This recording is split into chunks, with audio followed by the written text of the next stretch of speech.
Dans cette deuxième partie, nous aborderons les 4 modes de représentation d'une situation dans laquelle 2 variables sont mises en relation.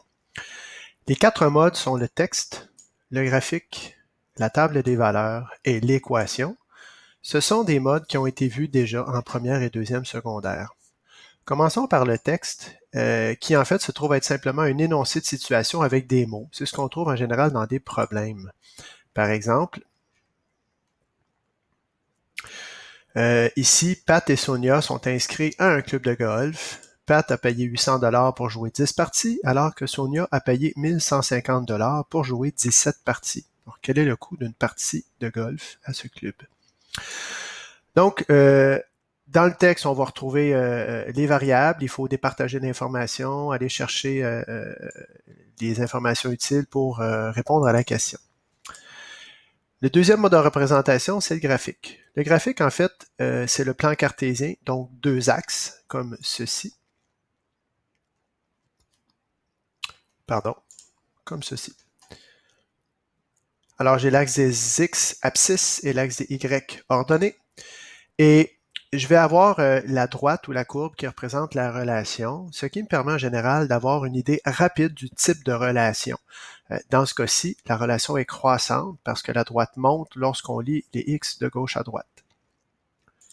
Le troisième mode de représentation est la table des valeurs. La table des valeurs est soit horizontale comme ceci, ou soit verticale comme ici.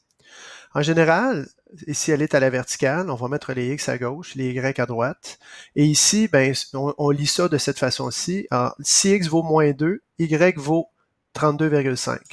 Si X vaut 4, Y vaut 22. Si X vaut 7, Y vaut 16,75. Et ainsi de suite. Lorsque la table des valeurs est à l'horizontale, on va mettre en général la variable indépendante en haut, puis la variable dépendante en bas, mais pas toujours. Alors, par exemple, ici, on parle d'une secrétaire qui tape au clavier à un rythme constant. Alors, le nombre de mots tapés va varier selon le temps. Donc, le temps ici, c'est X, parce que plus le temps augmente, ben, plus elle tape de mots. Puis ici, même chose, plus le temps augmente, plus l'ascenseur est rendu bas dans la tour à bureau. Parce qu'il part à 6 secondes, il est au 123e étage. Après 11 secondes, il est au 108e étage, et ainsi de suite. Donc, la table des valeurs nous présente ce qu'on appelle des couples dans la relation, c'est-à-dire à une valeur X de la variable indépendante correspond une certaine valeur Y, c'est-à-dire la variable dépendante. Et finalement, l'équation. L'équation est le mode de représentation le plus utile, le plus puissant, parce que c'est lui qui nous permet très vite de retrouver une valeur qu'on désire quand on connaît l'autre. Par exemple, on a l'égalité, c'est ce qui fait que c'est une équation. On va toujours avoir un égal, puis on a une variable, y, quelque part, puis une variable x de l'autre aussi, avec des nombres. Nous verrons dans le détail là, comment travailler à partir de chacun de ces 4 modes de représentation, mais ce qui est important de retenir, c'est que dans une relation linéaire, on a l'équivalent d'une suite arithmétique, c'est-à-dire des bons. Si vous vous rappelez en secondaire 2, là, j'ai des bons de 5 ici par exemple. J'ai le rang du terme, donc un terme de rang 0.